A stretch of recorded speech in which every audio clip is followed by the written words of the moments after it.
2020년 새해를 우리가 시작하면서 우리가 한 해 동안 하나님 앞에 신앙의 삶을 살아가기 위해 우리가 함께 하고자 하는 주제가 있습니다. 여러분 왼쪽에 보시면 표가 있는데 한번 읽어볼까요? 은혜의 보좌 앞에서 은혜의 삶이 되도록. 원래 제목은 길어요. 이게 워낙 짧아가지고 좀 짧게 쓰게 했습니다만 원래 올해 표현은 뭐냐면 은혜의 보좌 앞에서 은혜의 삶이 되도록 이런 겁니다. 우리가 함께 하나님의 은혜의 삶을 산다 하는 것처럼 신앙생활을 하는데 중요한 건 없을 겁니다. 근데 성도님들 은혜라는 말을 신앙생활에서 가장 많이 사용할 거라고 생각이 들어요. 안 믿는 사람들은 그런다고 그러잖아요. 얘네들은 뭐 안 돼도 은혜, 돼도 은혜, 뭐 이래도 은혜, 저래도 은혜. 사람 믿는 사람들은 그런다는 거지요. 근데 은혜란 말을처럼 신앙생활에서 우리가 가장 잘 사용하는 단어도 없을 겁니다. 근데 과연 하나님 우리에게 말하는 은혜는 무엇일까 하는 부분들을 좀 돌아봄이 필요합니다. 여러분 어떨 때 은혜란 단어를 사용하시죠? 우린 대부분 어떨 때 은혜란 단어를 사용하고 있나요? 대부분이 아마 내게 어떤 좋은 것이 주어질 때, 또 내가 원하는 것이 이루어질 때, 또 생각지도 못한 것이 우리에게 나타날 때, 이럴 때 대부분 은혜라는 단어를 많이 사용합니다. 뭐 맞는 이야기고 당연한 이야기지요. 그런데 우리가 이 은혜라고 정말 성경에서 가르치는 게 무엇일까?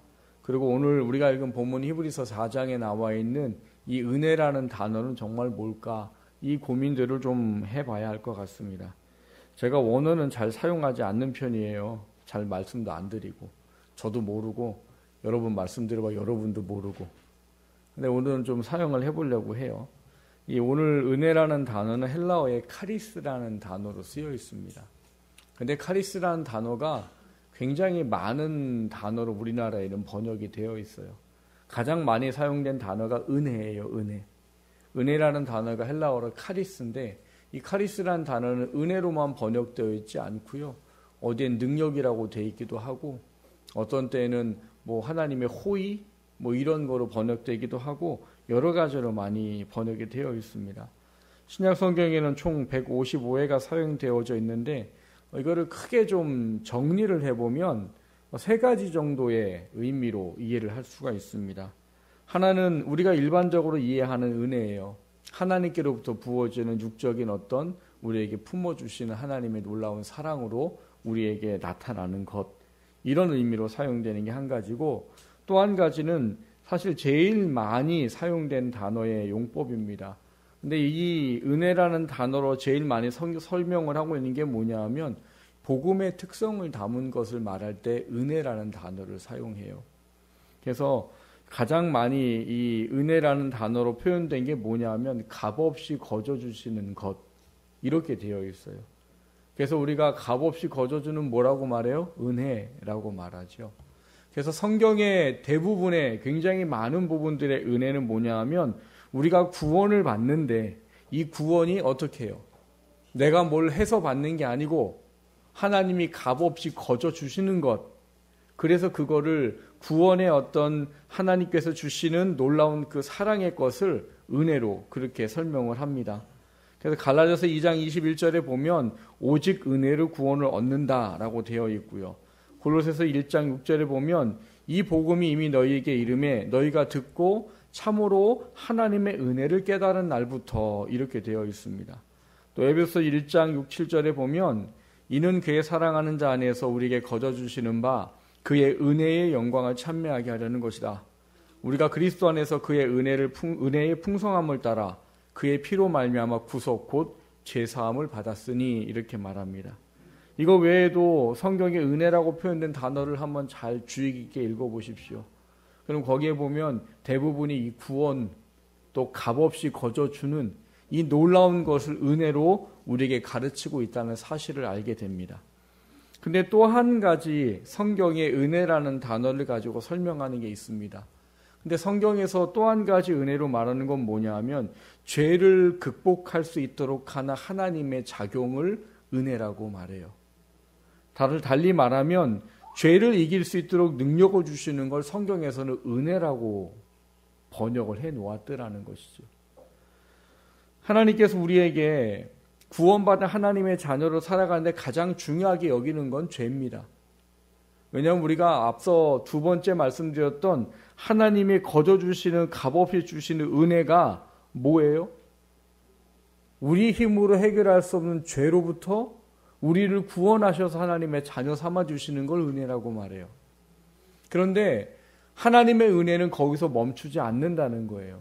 하나님의 은혜는 예수를 믿고 죄사함을 받는 것에서만 멈추는 것이 아니라 그 죄를 이긴 것을 계속 유지해 나가는 것을 은혜라고 이야기하고 있단 말인 겁니다. 그래서 고린도후서 6장에 보면 은혜를 헛되이 받지 말아라 이렇게 말해요. 그래서 구원에 합당한 순종의 삶을 살아서 죄로부터 너희 자신을 지켜라 이렇게 말합니다. 디모데후서 2장에 보면 내 아들아 그러므로 내가 그리스도 예수 안에 있는 은혜 속에서 강해라 이렇게 말해요. 이 디모데후서 2장은 직분을 맡은 이 디모데에게 이 사역자로서의 삶을 살아가는 것을 가르쳐 준 것입니다. 근데 거기에 뭐라고 하냐 하면 하나님 그리스도 안에 있는 은혜 속에서 강하라는 거예요. 그러니까 신앙과 믿음으로 그거를 이겨내 나갈 힘을 소유하라는 겁니다. 그리고 베드로서 3장 18절에 보면 오직 우리 주 곧 구주 예수 그리스도의 은혜와 저를 아는 지식에서 자라가라. 영광이 이제와 영원한 날까지 저에게 있을지어다 이렇게 말합니다. 하나님께서 우리에게 주시는 그리스도의 은혜, 죄사함의 은혜를 그것을 아는 지식에서 자라가라라고 말해요. 그게 뭐겠어요? 우리가 구원받아 하나님의 죄사함의 은혜가 무엇인지를 알고 그 죄와 싸워 이기는 것을 영원한 날까지 이루도록 하라는 겁니다. 오늘 이 두 번째와 세 번째에 대한 은혜에 대한 이야기를 정리해 놓은 말씀이 오늘 우리가 읽었던 히브리서 4장에 있는 말씀이에요. 히브리서 4장은 우리에게 뭘 가르쳐 주는가 하면 대제사장 대신 예수 그리스도의 이야기를 합니다. 그분의 그 놀라운 구원의 은혜에 대한 이야기를 말씀하면서 우리한테 무엇을 얘기하고 있는가 하면 12절에 하나님의 말씀은 살아있고 활력이 있어 좌우의 날선 어떤 검보다도 예리하여 혼과 영과 및 관절과 골수를 찔러 쪼개기까지 하며 또 마음의 생각과 뜻을 판단하나니 이렇게 말합니다. 이것을 말하는 이유는 그 앞에 11절 때문이었어요. 11절을 보면 그러므로 우리가 저 안식에 들어가기를 힘쓸지니 인 누구든지 순종하지 아니하는 본에 빠지지 않게 하려 함이라 라고 말합니다. 그러니까 하나님이 우리에게 말씀을 주셨는데 그 말씀은 우리로 하여금 뭘 한다는 거예요? 우리의 모든 것을 다 밝히 드러낼 수 있고 알 수 있도록 하는 것을 깨닫도록 하신다는 거예요. 그리고 그것이 우리 심령에 있는 것을 다 드러나게 하신다는 거예요. 근데 그렇게 하는 이유가 뭐냐? 하나님의 말씀이 우리에게 있어서 죄사함을 받고 구원받은 그 안식에 들어가도록 하기 위함이다라고 말합니다. 그러니까 하나님은 우리에게 구원의 은혜를 베푸셨어요. 그 구원의 은혜는 죄사함의 은혜인 거예요. 근데 그 죄사함의 은혜 속에 계속 거하도록 살게 깨닫고 가르치도록 하는 것이 하나님의 말씀이라는 거예요. 그리고 그 말씀이 우리로 하여금 하나님의 은혜 가운데 있을 수 있도록 한다는 겁니다. 근데 그게 왜 필요하냐? 13절을 보면 지으신 것이 하나도 그 앞에 나타나지 않음이 없고 우리의 결산을 받으시리에 눈앞에 만물이 벌거벗은 것 같이 드러나느니라라고 말해요. 이 이야기는 무슨 얘기냐? 예수님 앞에 하나님 앞에 설 때 우리의 인생의 모든 살아온 삶의 내용들이 하나님 앞에 하나도 가려지지 않냐고 다 나타난다는 거예요. 근데 그것이 나타날 때 우리가 하나님 앞에 어떤 모습이어야 하느냐라는 것이죠. 하나님 앞에 말씀의 순종함을 통해 죄와 싸워 이긴 승리자의 모습으로 쓰길 원하는 것이에요. 하나님 앞에 모든 것이 드러나는데 모든 것이 하나님 앞에 죄의 모습으로 드러나지 않기를 원한다는 거예요. 그게 우리가 하나님의 말씀을 알고 진정한 은혜의 자리에 서도록 하는 그 필요성의 의미를 말하는 겁니다. 그것에 대한 결론이 뭐냐? 16절이에요. 16절을 좀 같이 한번 읽어봅니다. 그러므로 우리는 긍휼하심을 받고 때를 따라 돕는 은혜를 얻기 위하여 은혜의 보좌 앞에 담대히 나아갈 것이니라. 아멘. 우리가 이 죄의 문제를 해결받은 우리가 이 죄를 계속 싸워 이겨 진정한 은혜의 자리에 서기 위해서는 우리의 힘으로 안 된다는 거예요. 그래서 때를 따라 돕는 하나님의 은혜를 얻기 위해 은혜의 보좌 앞에 담대히 나아가야 된다는 거예요. 그것을 위해 우리에게 제시한 게 뭐냐면 14절입니다. 14절에 같이 읽어볼까요? 그러므로 우리에게 큰 대제사장이 계시니 승천하시니 곧 하나님의 아들 예수시라. 우리가 믿는 도리를 굳게 잡을지어다. 뭐 하라고요? 믿는 도리를 굳게 잡을지어다. 믿는 도리가 뭔데요? 나를 위해 대속의 십자가에 죽어주신 예수 그리스도의 구원의 은혜가 그분을 믿음으로 말미암아 죄와 사망의 권세로부터 생명의 권세로 옮겨주셨고, 그 구원받은 우리들이 그 믿음의 도리를 굳게 잡고 하나님 앞에 설 때 하나님께서 우리에게 죄사함의 은혜로 말미암아 이긴 그 놀라운 능력을 소유하도록 한 그것을 통해 하나님 앞에 영광의 열매를 보여드릴 수 있는 삶을 사는 것, 그 모든 것을 이야기하고 있는 것입니다. 그거를 위해서는 뭐 해야 돼요?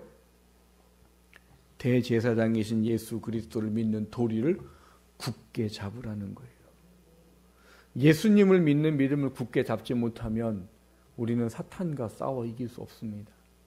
구원의 은혜는 받았지만, 죄사함의 은혜는 받았지만 죄와 싸워 이길 힘은 소유하지 못한다는 거예요. 뭐 죄와 싸워 이길 힘을 소유하지 못한다고 구원이 취소되진 않아요. 하지만 하나님 앞에 갔을 때 영광의 삶은 되지 못한다는 거예요. 그래서 하나님은 죄와 싸워 이길 힘을 믿는 도리를 굳게 잡음으로 싸워 이기라고 말하는 겁니다. 우리가 믿는 도리를 굳게 잡을 때 오늘 16절에 이야기하고 있는 놀라운 능력이 나타난다는 거예요. 때를 따라 돕는 은혜. 때를 따라 돕는 은혜가 뭡니까? 우리는 우리가 생각하지 못하는 부지, 불식 간에 영적인 공격을 받을 수밖에 없습니다. 내가 준비하고 있을 때만 사단이 공격하는 게 아니라고요. 내가 준비하지 못할 때에도 사단이 공격할 수 있단 말인 거예요. 그러나 그 어떤 때에도 우리가 은혜의 보좌 앞에 담대히 나아가 있다면 부지불식 간에 공격해오는 모든 것을 이길 만한 힘이 예수 그리스도로 말미암아 성령 하나님으로 말미암아 우리에게 주어진다는 사실을 이야기하는 겁니다. 그러기 위해서 올 2020년 은혜의 보좌 앞에 담대히 나아가시기를 주님의 이름으로 축원합니다. 올해 4가지를 좀 해보려고 그래요. 실천사항은 이 자리가 벼서 쏘는 게 아니겠죠? 제목이 실천사항이에요. 실천사항은 뭐 하라는 거예요? 실천을 하라는 거예요. 여기 그냥 공간이 부족해서 써놓은 데코레이션이 아닙니다. 실천사항 4가지가 우리가 올 한 해 은혜의 보좌 앞에 나아가기 원하는 우리가 소망하는 소원이에요. 첫 번째 뭐예요? 기도의 보좌 앞에 나아가셔야 됩니다. 말씀을 알아도요, 기도하지 않으면 싸워 이길 능력이 주어지지 않아요. 안다고 이기지 못합니다. 아는 것이 능력이 돼야 이겨요. 근데 아는 것이 능력이 되려면 기도하셔야 됩니다. 왜 수없이 많은 사람들이 넘어집니까? 몰라서 넘어지는 사람 없어요. 아는데 할 힘이 없어요. 근데 그 힘은 누가 주셔요? 기도할 때 성령 하나님이 주십니다. 기도 안 하면 여러분 알아도 못 이겨요. 기도의 보좌로 나아가십시오. 하루에 적어도 1시간 이상 기도하려고 좀 각오 좀 하세요. 올해는 내가 한 번에 1시간 아니어도 좋아요. 나눠서 하시든 뭘 하든 좀 1시간 이상 매일 좀 기도하십시다. 두 번째는요. 네, 소원하는 건 매일 가정예배 드리자고 하고 싶은데 그러면 할 리가 없죠.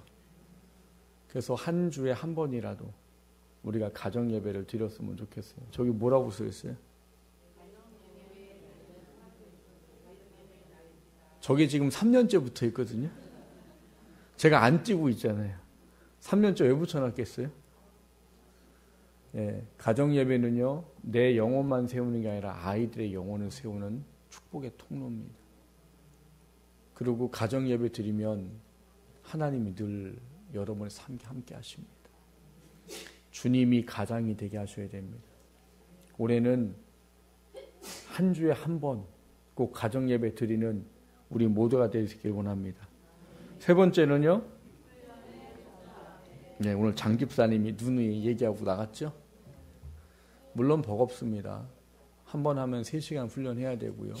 예습해야 되고, 그리고 매일 큐티 해야 되고, 매일 성경 읽고, 매일 기도해야 되고, TV 본 시간 적어야 되고, 책 읽는 거 써야 되고, 예배 드린 거 체크해야 되고, 예배 드린 거 요약해야 되고, 참 버겁지요.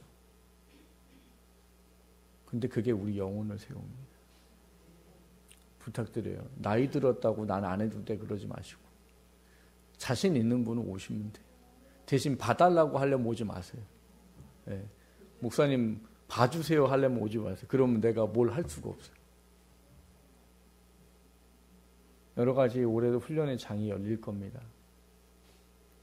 여러분이 진짜 은혜의 보좌에 나아가는 유일한 통로일지도 몰라요. 올해는 훈련의 자리에 나아갈 수 있길 주님의 이름으로 부탁을 드립니다. 네 번째, 네, 헌신의 보좌 앞에 나아가십시오. 우리가 하나님 앞에 은혜를 입을 수 있는 거는요, 하나님이 합당하다고 여길 때 베풀어 줍니다. 근데 하나님께 가장 합당한 건 뭐예요? 하나님 말씀에 순종하는 거예요. 나를 사랑하는 자는 나의 계명을 가지고 지키는 자니라. 그게 바로 헌신입니다.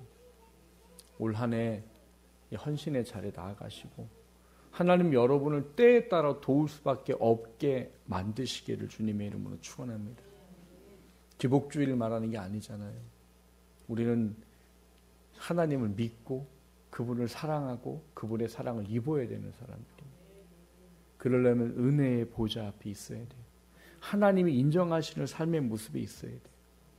그럴 때 하나님은 때를 따라 돕는 은혜를 주셔서 영적으로 싸워 이길 힘을 반드시 주게 하실 것이요, 영으로도 육으로도 하나님의 은혜를 경험하게 하실 것입니다.